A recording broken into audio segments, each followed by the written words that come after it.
ओम शारदां शारदाम्भोजा वदनाम्बुजे सर्वदा अस्माकं सन्निधिं क्रियात्। मान्याः शिशुमहोदयाः, प्रधानाचार्यमहोदयाः, छपरास्थ भारतेश्वरी मलवारी संस्कृत महाविद्यालयस्य मान्याः प्रधानाचार्य महोदयस्य निर्देशानुसारेण गृहात् कक्षा संचालनक्रमे अद्याहम् उपशास्त्रिकक्षायां विश्वविद्यालयात् निर्धारित पाठ्यक्रमानुसारेण रघुवंश महाकाव्यस्य उपशास्त्रिकक्षायां रघुवंश महाकाव्यस्य व्याख्यां विवृणोमि। यथा रघुवंश महाकाव्यस्य द्वितीयसर्गस्य पाठम् उपशास्त्रिपरीक्षायां स्वीकृतमस्ति। राजा दिलीपः गां नीत्वा वनाय गच्छति।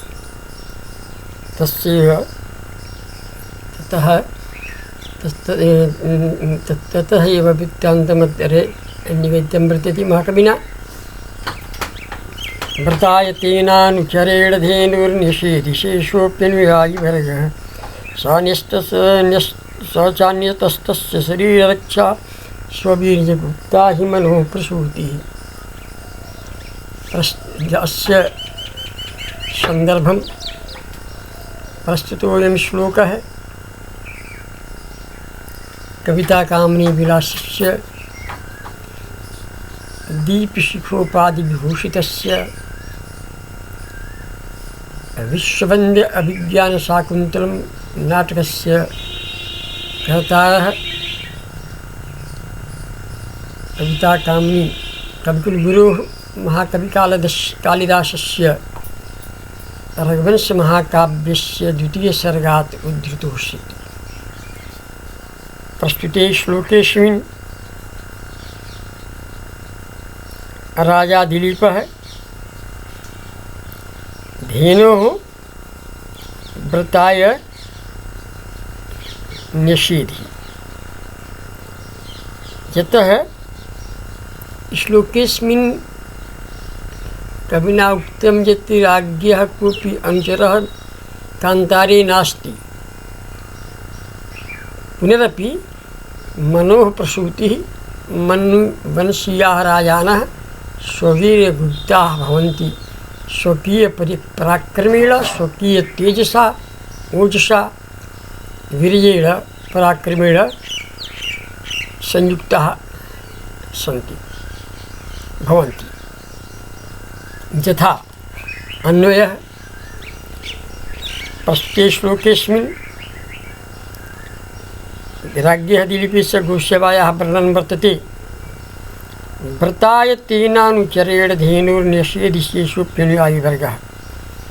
व्रताय धेनुः अनुचरेण तेन शेषोऽपि अनुयायिवर्गः निषेधि। तस्य शरीररक्षा अन्यतः न च हि कारणं मनोप्रसूतिः स्ववीर्ययुक्ता।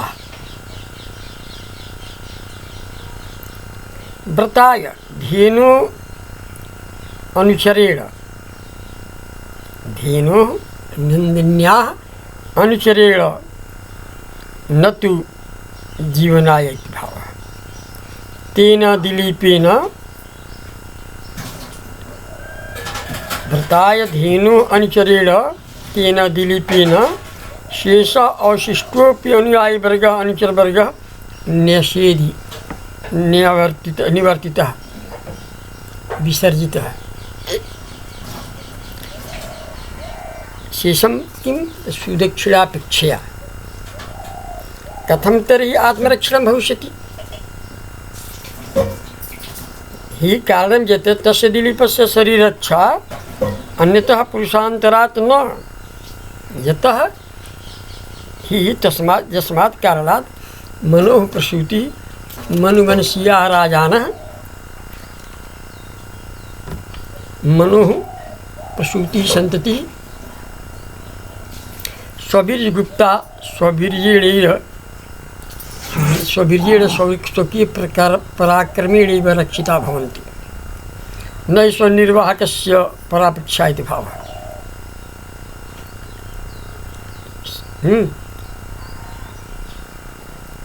हिंदी भाषा अत्र उपेंद्र वज्रा छंद है। हिंदी भाषायां व्रत के लिए व्रताय तेन धेनु अनुचरेण, व्रताय धेनु अनुचरेण, व्रत के लिए धेनु का अनुसरण करने वाले उस राजा दिलीप के द्वारा शेष जो राजा के अनुयायी वर्ग थे, जो सेवक थे, उनको भी उन्होंने लौटा दिया राज्य साकेत अयोध्या के लिए उन्हें भेज दिया। क्योंकि कभी कहता है कि फिर राजा के शरीर की रक्षा कैसे होगी, अकेले राजा जंगल में रहे, ये उचित नहीं होगा, शोकों को हराना चाहिए। करा कि नहीं, मनो प्रसूति स्ववीर्यगुप्ता, मनवंशी जो राजा होते हैं वो अपनी रक्षा स्वयं कर लिया करते हैं, उन्हें किसी रक्षा की आवश्यकता नहीं होती। स्ववीर्यगुप्ता ही मनो प्रसूति। ततस्थ अग्रे द्वितीय श्लोक है। आस्वादवद्भिः कवलैस्त्रीणां कण्डूयनैर्धनुष निवारणैश्च अव्याहतैश्वैरगतैश्च तस्याः सम्राट् समाराधन तत्परो।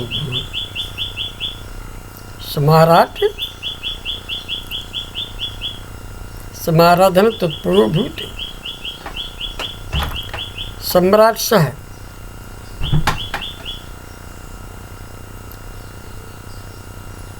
समाराधन तत्परो भूत। सम्राट सह राजा दिलीप है। सम्राट का कथ्यते तावत् संदर्भ है यथा पूर्वश्लोक संदर्भ अत्रापि सैव भविता। प्रसंगं तु अत्र प्रस्तुते श्लोकेस्मिन् दिलीपः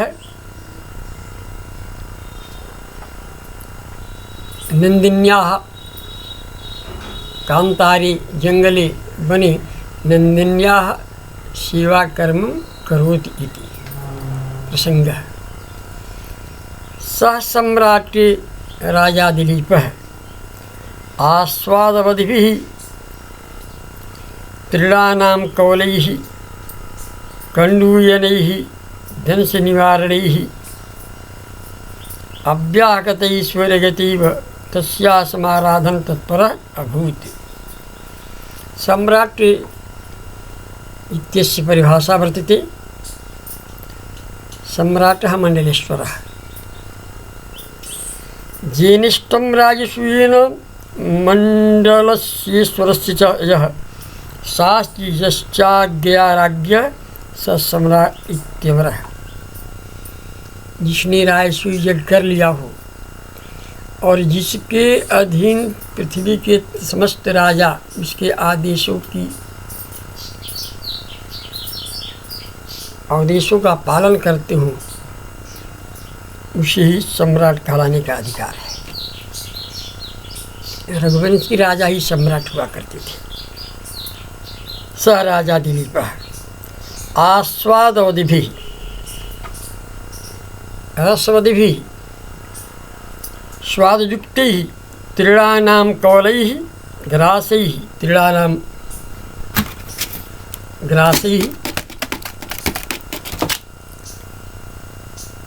कण्डूयनैः खर्जनैः धनुषाणां बलमक्षिकाणां निवारणैः अव्याहतैः अप्रतिहतैः स्वैरगतैः स्वच्छन्दगमनैः तस्याधिन्वाः नन्दिन्याः समाराधने सेवायां शुश्रूषायां तत्परः आसक्त अभूत्।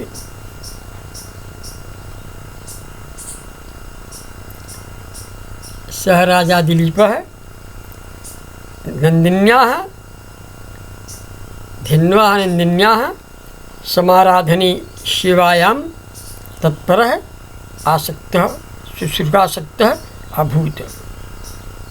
येन प्रकारेण तो आस्वादवद्भिः रसवद्भिः रसयुक्तैः तृणानां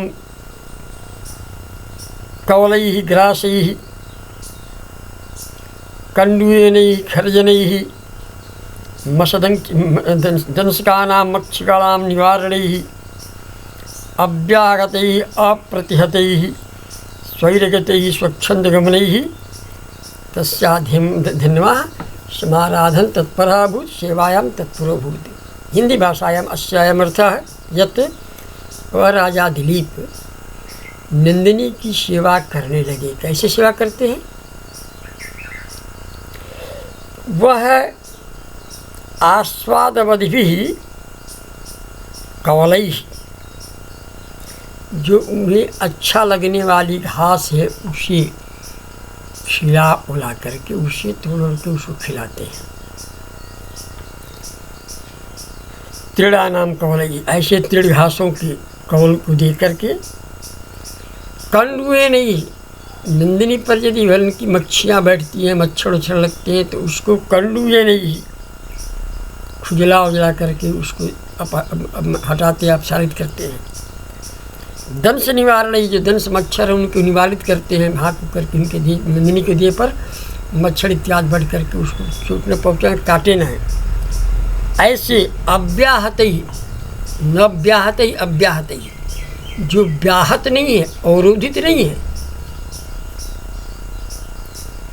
अर्थात जो स्वेच्छा पूर्वक गमन करने में प्रवृत्त है, जो स्वतः कहीं से कहीं जा आ सकती है, उसे हाँकने की, घुमाने की, चलाने की आवश्यकता नहीं है। स्वैरगति, जो अपने गति से जहाँ चाहे वहाँ जा सकती है। ऐसे ही तस्याह नंदिन्या, उस नंदिनी के समाराधने शिवायाम, इस तरह उस नंदिनी की सेवा में वो राजा दिलीप तत्पर हो गए। अर्थात मीठे मीठे उसको घास के कौरों को खिला करके, तोड़ करके तिड़ों को तोड़कर, घासों को तोड़कर उसे खिलाकर, उसके शरीर पर खुजली जैसे खिला करके मनुष्य जो मच्छर हैं, जंगली जो दंश हैं, उनको हाँक करके उसे निवारण करके और स्वेच्छानुसार उसकी जिधर जाती है उसको गमन करने छोड़ करके उसके पीछे पीछे राजा उसकी सेवा में तत्पर हो जाते हैं, उसकी सेवा करने लगते हैं। जी, इसका हिंदी भाषा। अतः अग्रे स्थितामुच्चलितः प्रयातं निषेधुषीमासनबन्धधीरः जलाभिलाषी जलमाददानं छायैव तां भूपतिरन्वगच्छत्। सः भूपतिः छाया इव,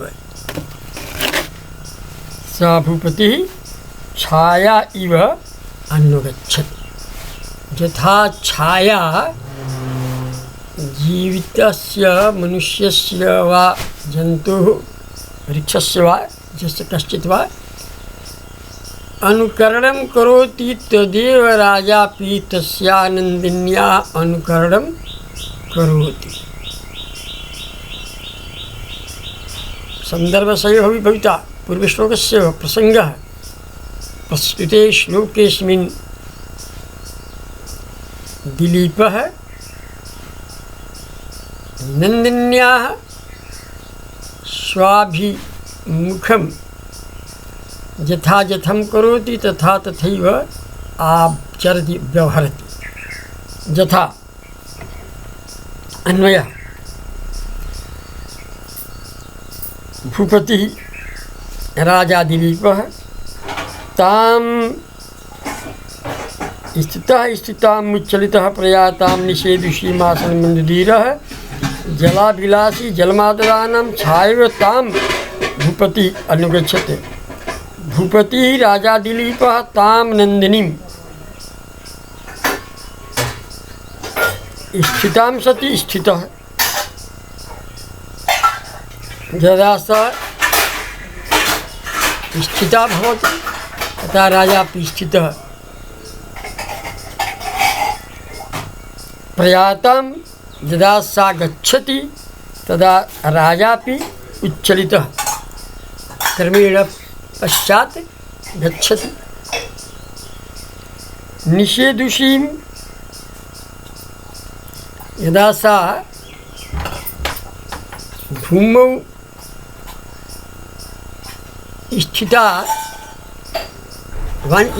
स्थितं वाञ्छति तदा सः आसनबन्धधीरः। यदा सः भूमौ तिष्ठति तथा स राजापि आसनबन्धधीरः आसने उपविष्टति।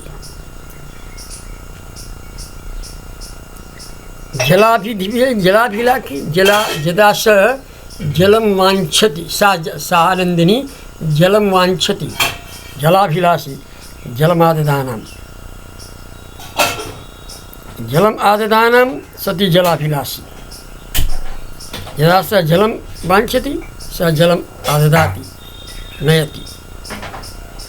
इत्थं राजा दिलीपः तां नन्दिनीं छाया इव अन्वगच्छत् पश्चात् गच्छति।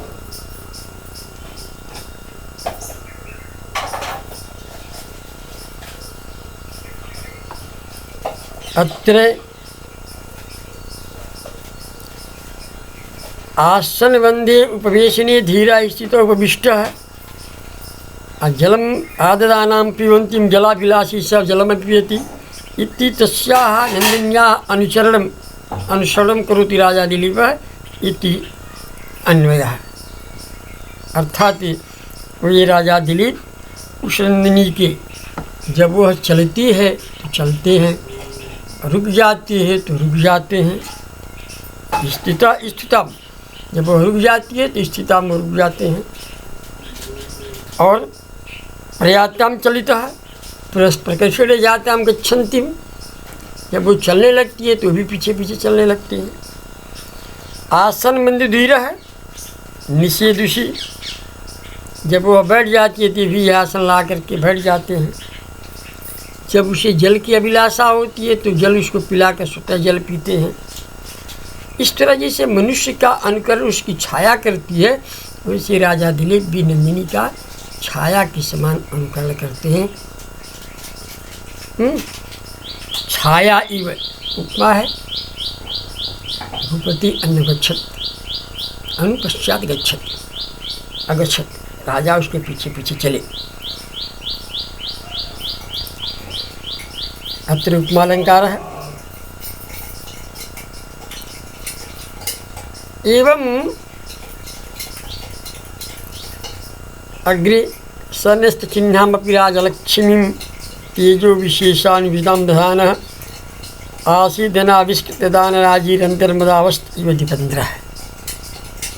महाकवि कालिदास की उपमा इनके प्रत्येक पदों में एकदम जैसे शीशा के समान झलकती है और इनकी उपमा एकदम मनोवैज्ञानिक तरीके से संस्पृष्ट रहती है वाक्यों में, जैसे कि छोटे छोटे वाक्यों के द्वारा पाठक उसके पढ़कर खूब आराम से उसके अर्थ को, उसकी उपमा को समझ सके। अभी आपने पूर्व वाले श्लोक में देखा,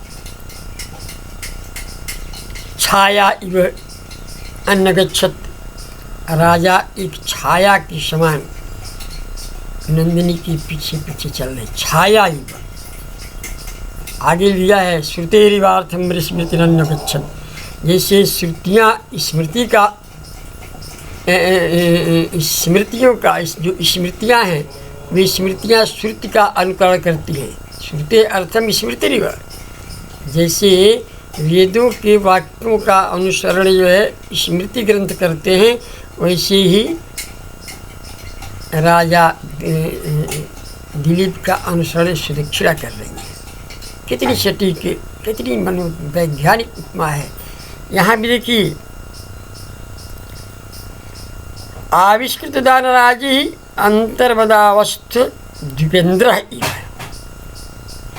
राजा राज चिन्ह सब मुकुट कुंडल कवच सब छोड़ दिया है, क्योंकि जंगल में तो नंदिनी की सेवा करनी है, पुत्रार्थ सब कुछ छोड़ दिया है। लेकिन है नी सन्यस्त चिन्हामपि राजलक्ष्मी तेजो विशेषा मुदाम धर्म, जो तेज विशेष न्यस्त चिन्हामपि राजलक्ष्मी, जो राजलक्ष्मी के चिन्ह को छोड़ दिया है फिर भी तेजो विशेषानुसंधान, अपने तेज विशेष का जो आधान उसके अंदर है, राजत्व का क्षतित्व का जो आधान है उसे प्रतीत होता है कि राजा है। वैसे ही जैसे हाथी जब उसके मद से जब मस्तक से जब मदस्राव होता है तो उसके गजमुक्ता उसके मस्तक में स्वतः ही आदमी जान जाता है।